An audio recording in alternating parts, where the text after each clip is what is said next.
もう最初に結論から言いますとですね、30代オーバー、これからアニメーターになるために必要なもの、もうその1、全部やってください。はい、全部やる。もうこれにつきます。はい、アニメーターに必要なものを全部やってください。いや、それは回答になってるのか言った話なんですけど、もうとにかく情報なんですよね。知識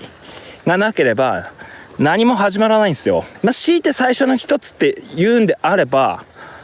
実は画力と言いたいところなんですが、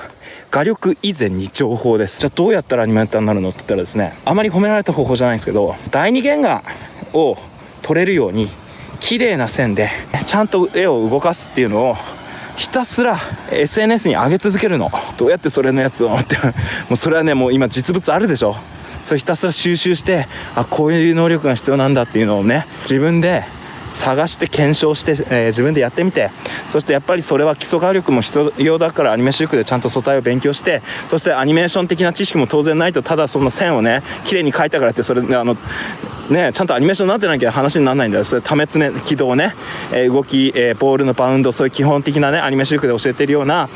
アニメーションの基本をちゃんと全部知ってて、ちゃんとアニメの現場で使える第二原画を描けるところに自主練でいってほしい。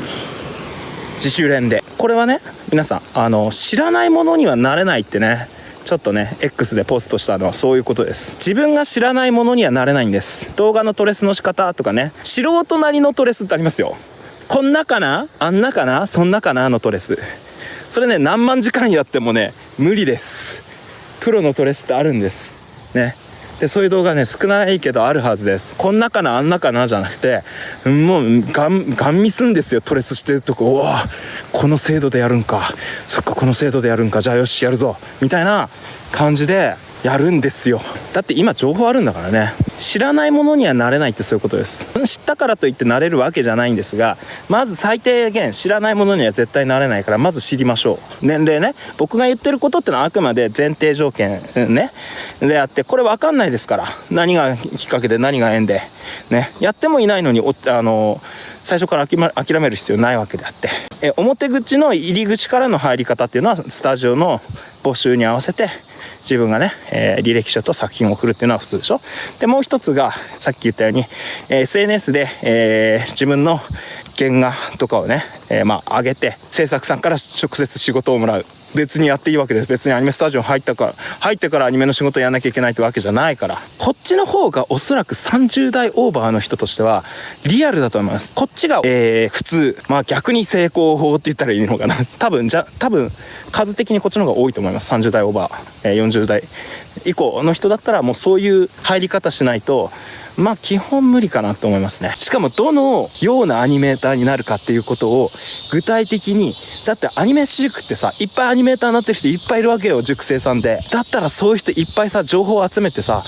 この課題でこういうの書いてるあの人が後〇〇の創作官やってんだ、あの人の〇〇のキャラで監督やってんだあの人がっていう人いっぱいいるわけじゃないですか。じゃあその過去のさ課題まで洗ってみて、この画力これでいるんか、しかもこれでこの人何歳だったんだとか、大体経歴とかウィキとか調べると何歳って分かるじゃないですか。でそれでアニメ塾受講してた時が2000何年で、何歳でこの絵なんだってことは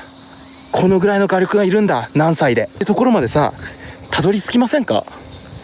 そこまでの執念がないようだったらこれも無理ですね、正直ね。ふわっとなんとなく自分なりにやってんすけどはないんですよ。これどのぐらいの画力が必要なのかってことが分かんないで日頃練習しても意味ないんですよ。だってゴールがないんだもんね。いつも言ってるようにここに向かおうとしてるっていう具体的な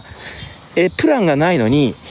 どんな練習をするの、どのぐらいの線引くの、どういうぐらいのデッサン力が必要なのってさ、ちんぷんかんぷんじゃないですか。だからそれでは練習の効果ってねほぼゼロに等しいんですよ。すごい頑張ってるとしてもその頑張りは無意味なんですよ、はっきり言って。ゴールが不明だから。だから情報収集が必要だよってこと。よくほら戦いでも大体ね情報戦って言うんですよね。アニメーターとして食っていくっていうのは簡単ではない戦争に近いです。本当に楽勝じゃない戦争です。しかもこれは年齢が30オーバーってなればなるほど、これは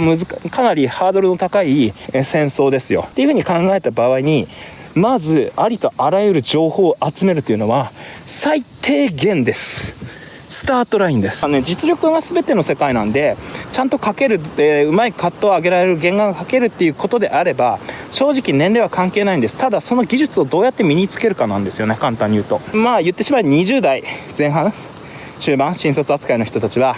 今後この人は20代後半30代前半になった頃に凄まじく上手くなってくれて、この会社を、自分のスタジオを支えてくれるであろうという見込みでもって、雇ってもらえるわけですね。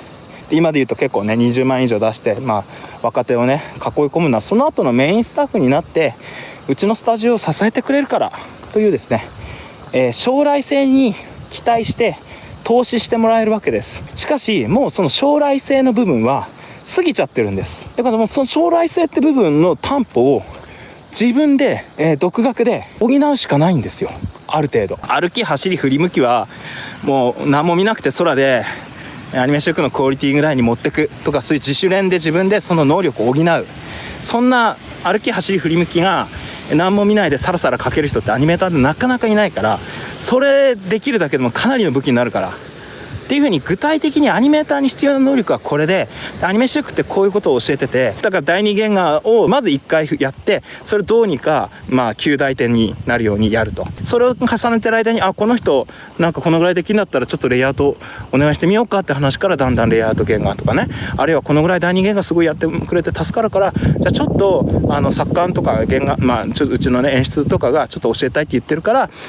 要するにワンチャンってやつですよ。今で言うとこのチャンスをもらってるんだよ、第二原画で。その後、